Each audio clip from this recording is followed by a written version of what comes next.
Assalamualaikum warahmatullahi wabarakatuh. Halo Sobat Sot, kembali lagi bersama saya Farida Nur Salma. Inilah podcast Senior Sot.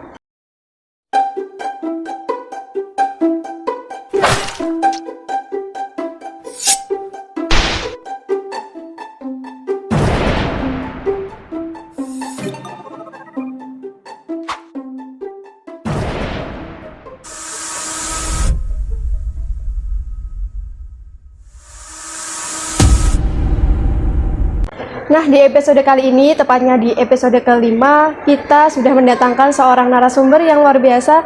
Tentu saja, buat teman-teman yang belum tahu, ini adalah dari dosen kita sendiri, dari dosen Unibdu tentu saja, yang kebetulan beliau selain jadi dosen juga pernah menjabat sebagai seorang kepala sekolah, wakil kepala sekolah, juga seorang guru. Nah, langsung saja untuk itu kita berkenalan dengan narasumber kita kali ini. Monggo Bapak. Ya, Assalamualaikum warahmatullahi wabarakatuh. Waalaikumsalam warahmatullahi wabarakatuh. Terima kasih hari ini kita semuanya bisa bersilaturahmi dalam kegiatan yang bersifat ilmiah, artinya tukar pengalaman untuk bagaimana menggali dan mendeskripsikan informasi terkait tentang pengalaman-pengalaman yang kita alami dalam kehidupan kita, khususnya di dunia pendidikan, yang berkaitan tentang kenakalan-kenakalan yang timbul dari efek adanya pandemi. Dan kali ini nanti akan kita bahas secara khusus bagaimana hal-hal tersebut, penyimpangan-penyimpangan apa yang ditimbulkan dari efek pandemi yang ada, sehingga nanti kita sebagai generasi penerus bangsa yang digadang-gadang untuk menjadi generasi emas itu akan bisa menghadapi permasalahan itu, sehingga nantinya kita tetap punya optimisme untuk menjadikan generasi-generasi kita ke depan adalah generasi-generasi yang betul-betul diharapkan menjadi generasi emas gitu ya. Oke, itu tadi sudah sempat disinggung oleh Bapak Dzikrul. Oh ya, tadi belum sempat berkenalan. Narasumber kita kali ini adalah Bapak Dzikrul Hakim, atau yang sering kita sapa dengan Bapak Dzikrul. Tadi sudah disinggung terkait apa saja penyimpangan sosial yang terjadi setelah pandemi.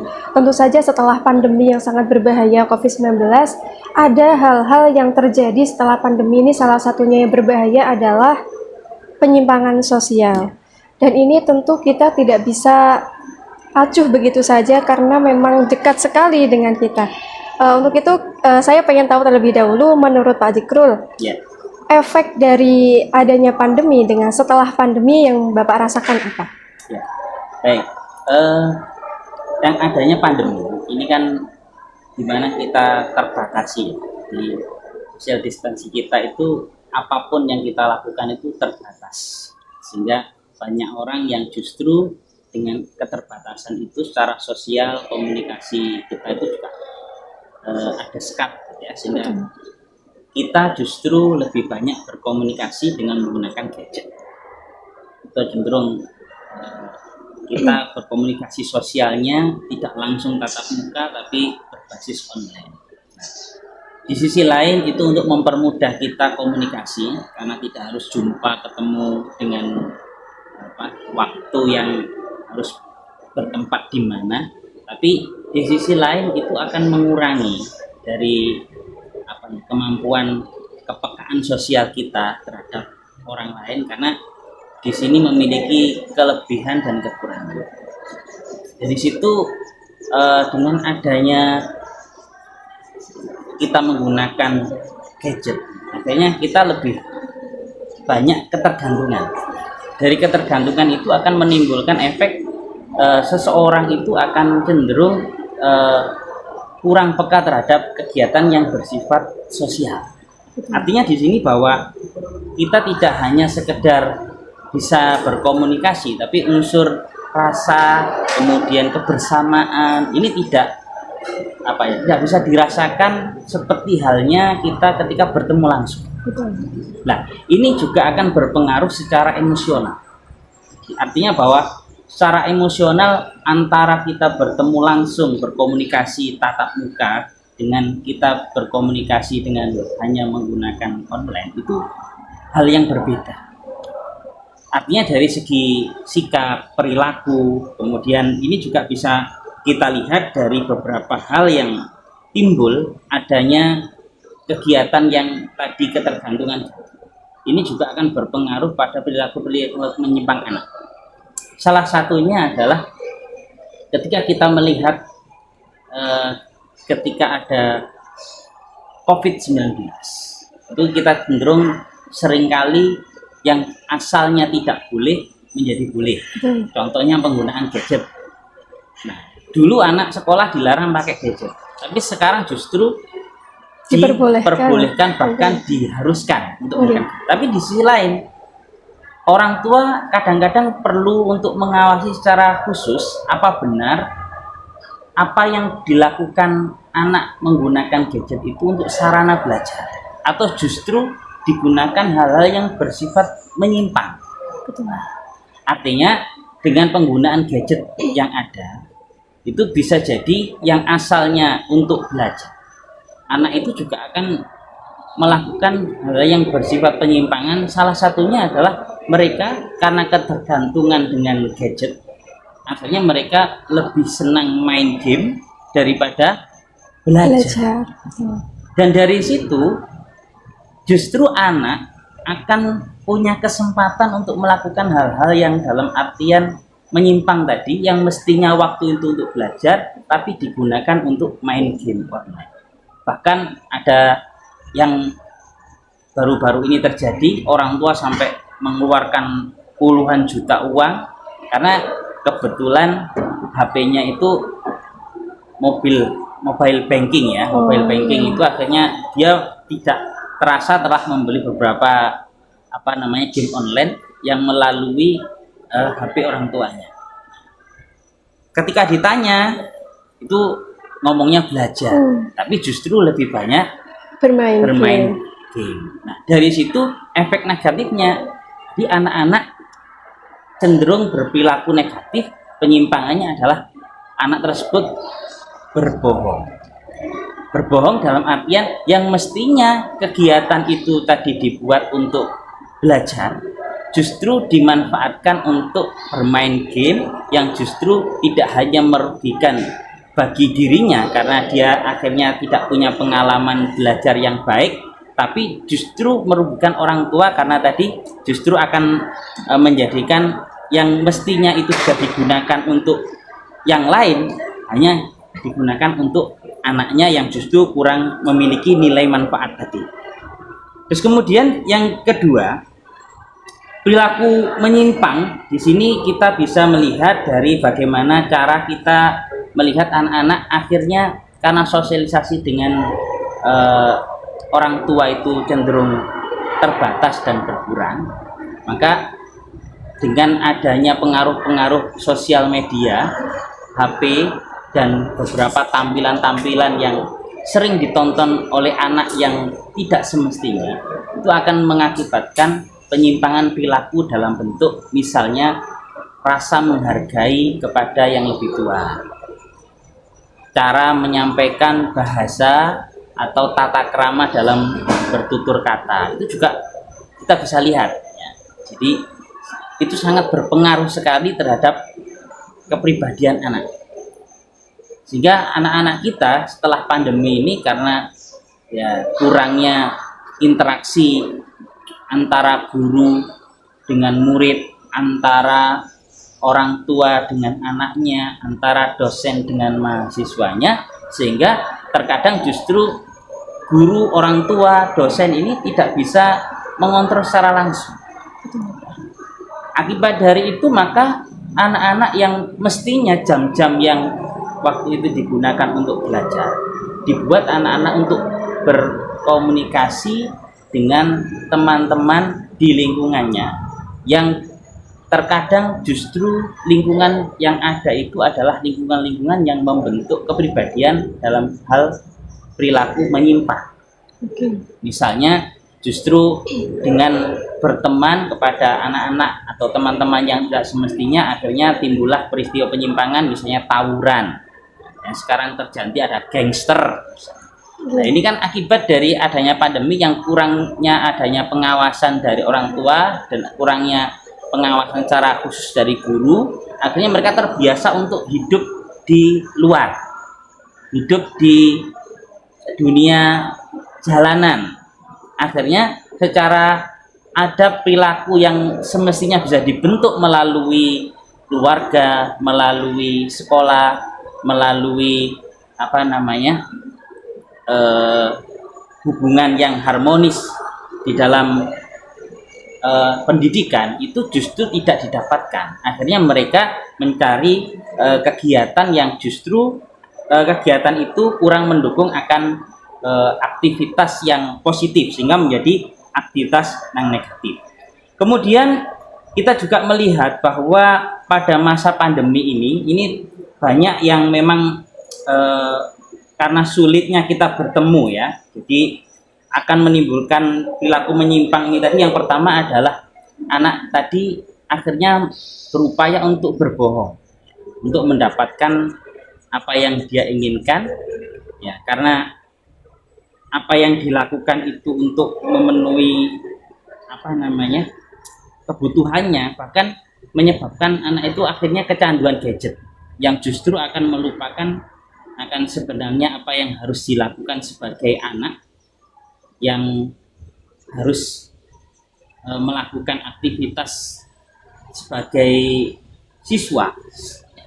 Justru dia akan melakukan aktivitas sebagai sosok yang tidak semestinya dilakukan oleh siswa.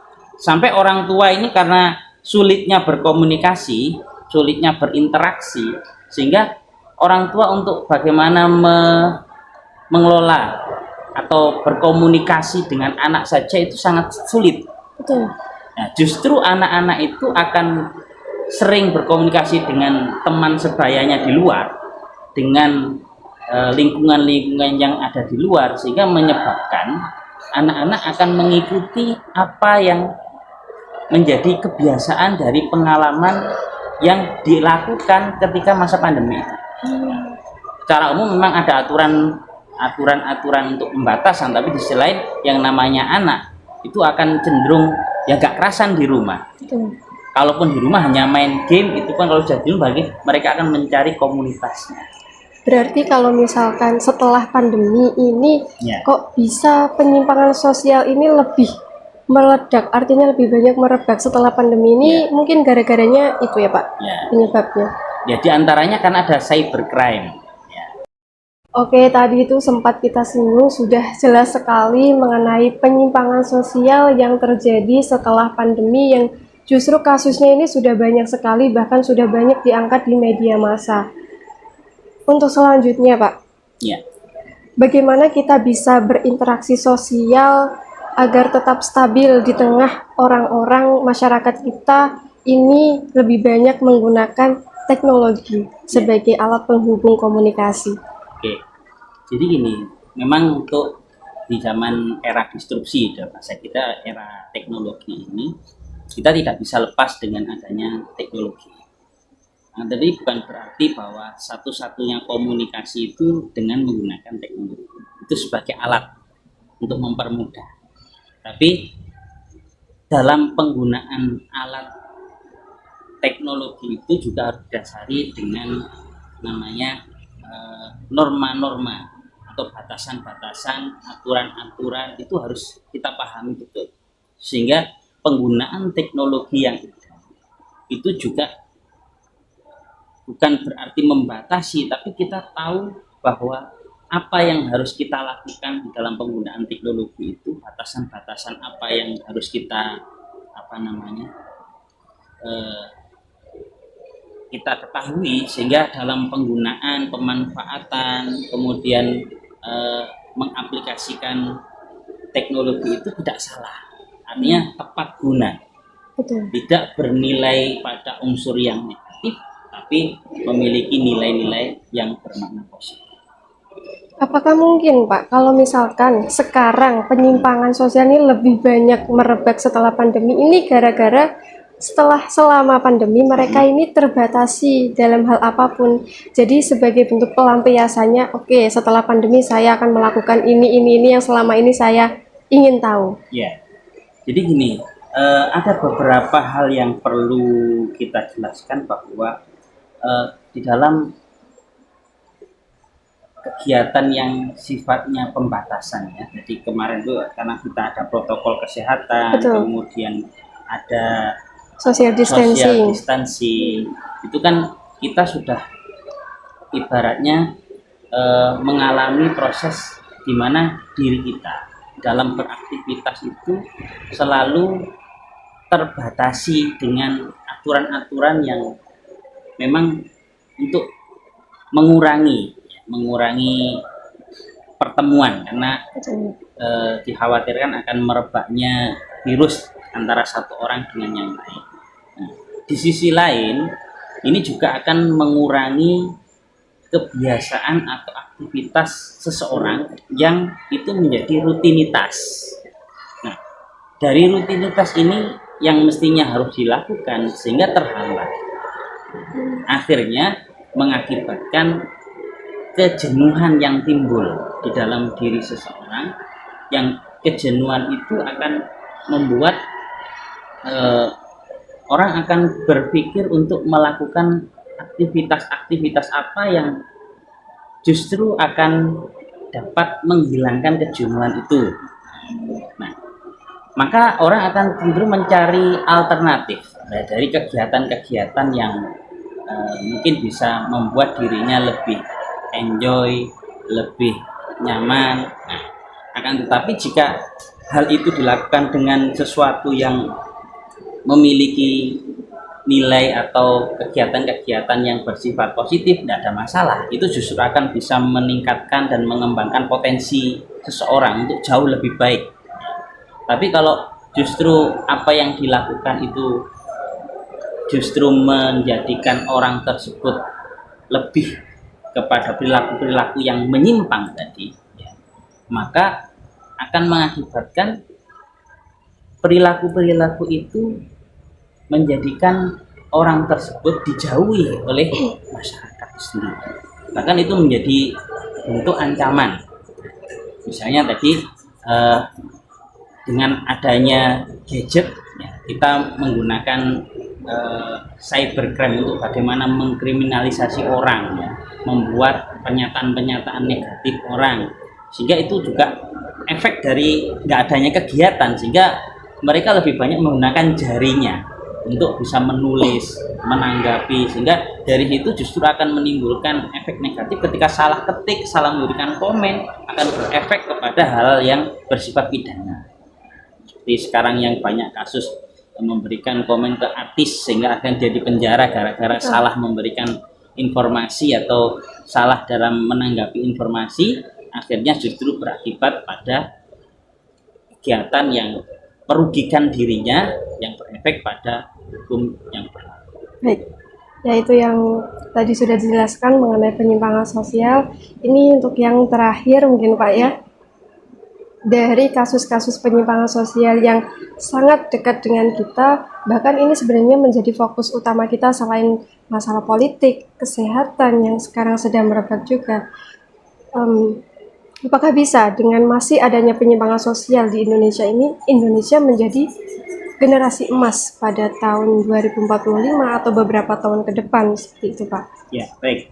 Jadi gini, kita harus optimis ya. Jadi meskipun kita juga tadi terhalang oleh kegiatan-kegiatan yang tadi dari adanya pandemi itu berakibat pada tadi karena kurangan pengawasan sehingga anak cenderung berperilaku negatif, mengikuti lingkungan yang tidak baik. Akan tetapi selama pendidikan ini masih ada, kita juga harus selalu berpikir positif bahwa dengan adanya pendidikan dan lembaga-lembaga pendidikan yang masih eksis ini, saya yakin bahwa selama pendidikan ini maju, selama pendidikan baik tingkat dasar sampai universitas ini masih bisa berkembang, maka generasi emas ini masih bisa kita harapkan. Karena generasi emas ini justru bisa terbangun karena adanya pendidikan yang baik. Karena dari pendidikan itulah generasi emas itu dapat dipersiapkan. Karena dengan ilmu itulah maka generasi emas itu bisa kita siapkan. Karena dengan adanya pendidikan, maka pendidikan itu kan tidak hanya mendidik untuk anak untuk cerdas, pintar, ya, tapi mereka juga diharapkan menjadi anak yang secara kognitif bagus, afektif, sikap-sikapnya juga bagus, tata keramanya, kemudian dalam bentuk perilaku, ya, dalam bentuk apa yang dilakukan juga bisa sesuai dengan kebutuhan dan kehidupan sehari-hari. Kalau kita bisa ngambil dari moto yang ada di UNIBDU misalnya, ada sinergikan intelektualitas dan akhlakul karimah, bahwa membentuk generasi emas itu tidak hanya pinter, tapi harus mensinergikan antara kecerdasan itu dengan akhlakul karimah. Tanpa akhlakul karimah, maka kecerdasan itu tidak akan bisa tercipta dengan baik, tidak akan jadi generasi emas. Kalau kita lihat lagi, maka kita harus melakukan, kalau di pesantren itu bentuknya ya, sesuai dengan apa yang disampaikan oleh pendiri UNIBDU misalnya, kita harus berpikir cepat. Berpikir cepat itu artinya responsif ya terhadap situasi dan kondisi yang terjadi sekarang ini. Betul. Jadi tanggap terhadap situasi dan kondisi, tidak gampang terbawa kepada hal-hal yang bersifat negatif. Kemudian berpikir kuat. Berpikir kuat itu artinya bahwa kekuatan kemampuan doa, kemudian religiusitas kita, bahwa mengakui adanya Tuhan, kemudian melakukan apa yang diperintahkan, menjauhi larangannya, itu menjadi hal yang harus dikuatkan untuk menjadi generasi emas. Kemudian berpikir kuat, kemudian bertindak tepat. Artinya bahwa segala tindakan kita itu harus betul-betul kita pikirkan apa yang menjadi tindakan kita ini, apakah bersifat memberikan manfaat atau justru merugikan. Kalau itu memberikan manfaat dan ini menjadi sebuah yang bisa mengembangkan potensi-potensi generasi-generasi muda kita, generasi yang menjadi generasi emas ini, selama ini menjadikan kontribusi yang bermanfaat, maka akan menjadi generasi yang maju. Karena khairun nas anfa'uhum linnas. Jadi sebaik-baik generasi itu adalah yang memiliki nilai kemanfaatan pada siapapun. Jadi selama apa yang dilakukan itu bernilai positif dan bermanfaat, maka kita masih bisa berharap dan optimis bahwa generasi emas itu akan tetap bisa kita harapkan. Oh, itu luar biasa sekali apa yang sudah kita dapatkan hari ini, selain di luar dari penyimpangan sosial juga mengenai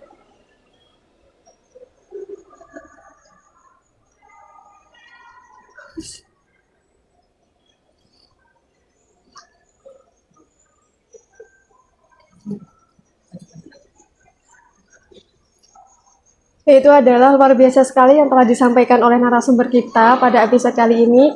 Terima kasih untuk Pak Dzikrul yang telah meluangkan waktunya di episode kita podcast Senior Set kali ini. Semoga apa yang beliau sampaikan bisa kita rasakan manfaatnya, bisa juga kita sebarluaskan. Dan untuk tadi yang poin penting adalah meskipun yang Pak Dzikrul sebut ini adalah dari UNIBDU, tapi kita teman-teman di luar sana bisa juga menerapkan poin-poin penting tersebut. Baik, untuk kali ini saya Farida Nur Salma sebagai podcaster pamit undur diri. Untuk teman-teman yang ingin menyaksikan atau mengetahui informasi lebih lanjut mengenai LPM UNIBDU, silakan kunjungi Instagram, website, dan YouTube LPM UNIBDU. Saya Farida Nur Salma pamit undur diri. Wassalamualaikum warahmatullahi wabarakatuh. Salam pers mahasiswa.